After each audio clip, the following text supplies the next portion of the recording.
تعرف تعمل نسخة من الإيميلات قبل ما تفرمت الجهاز؟ تعرف تعمل نسخة من إيميلاتك قبل ما تفرمت الجهاز؟ بسم الله الرحمن الرحيم. ده موضوعنا النهاردة. هنتكلم ازاي تقدر تعمل نسخة احتياطية من الإيميلات بتاعتك، وبعدين نسترجعها مرة تانية بعد إصلاح مشكلة الجهاز أو بعد ما بتعمل فورمات للدرايف سي على الكمبيوتر بتاعك. في الأول احنا هنروح لبرنامج الأوتلوك. عايزين نعرف احنا ايميلاتنا البي اس تي او الداتا في حالة البوب ميل موجودة فين. لما بنفتح فايل ونروح على اكونت سيتنج، في اكونت سيتنج بنلاقي اكتر من ايميل اكونت، وبنروح على الداتا فايل، ومن الداتا فايل بلاقي اكتر من بي اس تي، كل بي اس تي من دول مربوط بايميل اكونت. لو وقفت على البي اس تي الاول وقلت له افتح لي الفايل لوكيشن بتاعه، هيوديني على المكان ده. طب انا دلوقتي لقيته موجود على السي، وانا عايز اخد منه نسخه احتياطي لان انا مضطر ان انا اعمل فورمات للسي واخد الداتا كلها هتتشال، وعايز بعد ما اخلص ارجع الداتا تاني. يبقى احنا تو ستيبس النهارده هنتعلمهم، ازاي تاخد نسخه وازاي تقدر ترجعهم مره تاني. الحاله الاولانيه هنمشيها مع بعض واحده واحده. الاول هروح اقول له من فايل وديني على اكونت سيتنج، ومن اكونت سيتنج تاني هقول له وديني على الداتا فايل، ومن الداتا فايل هقف على الملفات اللي انا عايزها، البي اس تي اللي انا عايزها، واقول له open file location. ده المكان اللي متشال فيه البي اس تي بتاعتك. وهنا هروح اقول له اديني منها نسخه كوبي.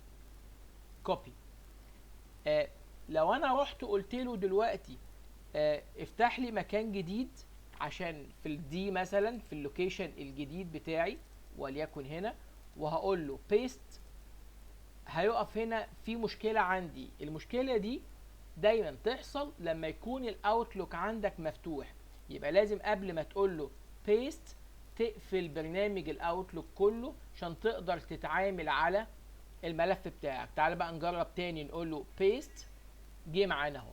تمام، الملف جه معانا. انا جبت الملف دوت وهو ده اللي عليه الداتا بتاعتي، لكن المره وانا برجع انا هرجع الملف التاني ده عشان يبقى مختلف عن اللي موجود هناك. دي كده طريقه اللي انا باخد بيها الملف بتاعي وبروح افرمط والدنيا بتمشي معايا تمام. طيب انا دلوقتي عايز اقول له في الاوتلوك، هفتح بقى الاوتلوك مره تانيه، عايز اقول له ان انا خلاص خلصت ورجعته ونزلت، عملت الانستول او الانستليشن بتاع برنامج الاوتلوك بتاعي ايا كان الاصدار بتاعه. هقول له من فايل، من الاكونت سيتنج. المفروض ده لو اول مره مش هيبقى في عندي هنا اي ايميل اكونت، فبقول له ان انا هكريت نيو ايميل اكونت وليكن اسمه مثلا بسام، وهروح هقول له الايميل بتاعه وليكن مثلا بسام at wanlinkegypt.com. طيب وهقول له ان انا هكمل بقيه الاجراءات بتاعتي، manual configuration server setting، واقول له next، وهقول له ان انا هشتغل الانترنت ايميل، وهقول له next، وهقول له هنا الخطوه اللي تهمني. طبعا احنا خلاص احنا بقينا اساتذه ومتعلمين ان انا بروح اقول له ميل دوت واسم الدومين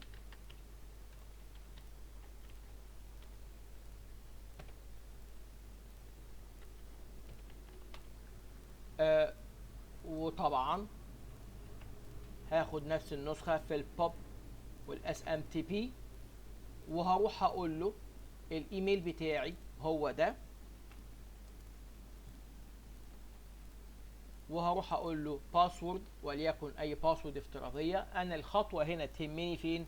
في ان انا اقول له مش هكريت نيو بقى، انا مش هروح على نيو اوتلوك داتا فايل، لا لا لا، ده انا عايز الداتا بتاعتي اللي موجوده عندي قبل كده، اللي انا شلتها قبل ما اعمل فورمات للجهاز. يبقى هقول له انا هاخد من الاكزيستنج اوتلوك داتا فايل فين، هقول له براوز، واروح على طول ابص على الداتا فايل. هو ما كانش دوت، انا كنت شايله هنا، ده اللوكيشن بتاعه، وانا قلت هغير الاسم بتاعه، هاخد دوت البي اس تي ده وهقول له اوكي. وبعدين في شويه سيتنج احنا كنا فاكرينهم زمان، بقول له الماي اوت جوينج سيرفر الاس ام تي بي ريكواير اوثنتيكيشن، دي ما بننساهاش عشان الايميل يطلع من عندنا. وفي الادفانسد كنا بنقول له هنا على طول نروح نخليها 26، يعني 25 تمام، 26 انا بعتبرها افضل عشان ده ديبندد على الانترنت بروفايدر اللي عندي اللي هو بيشغل الكوميونيكيشن بتاعته والبورتس اللي بيفتحها لي هي عباره عن ايه. مش محتاج اعمل تيست الاكونت لان ده اكونت اكشوال، هو اكونت وهمي. وهقول له نيكست. انا عايز اروح بقى اشوف في بي اس تي جديده هي ظهرت عندي والمكان بتاعها موجود هنا اهو، ده اللوكيشن بتاعها. لو بصيت على البي اس تي القديمه دي موجوده على السي زي ما انتم شايفين، لكن الجديده موجوده على الاي. وهقول له كلوز. هنلاقي في واحده عندي ظهرت اهي تمام، لما هفتحها هلاقي فيها الرسائل اللي كانت موجوده عندي القديمه كلها. يبقى انا كده قدرت ان انا اخد نسخه من الايميل اكونت بتاعي القديم، هو بيبقى عندي اليوزر نيم والباسورد والايميل داتا اللي هو السند ايتم والديليت ايتم والانبوكس تمام. وكمان قدرت ان انا ارجعه مره تانية على الجهاز بتاعي.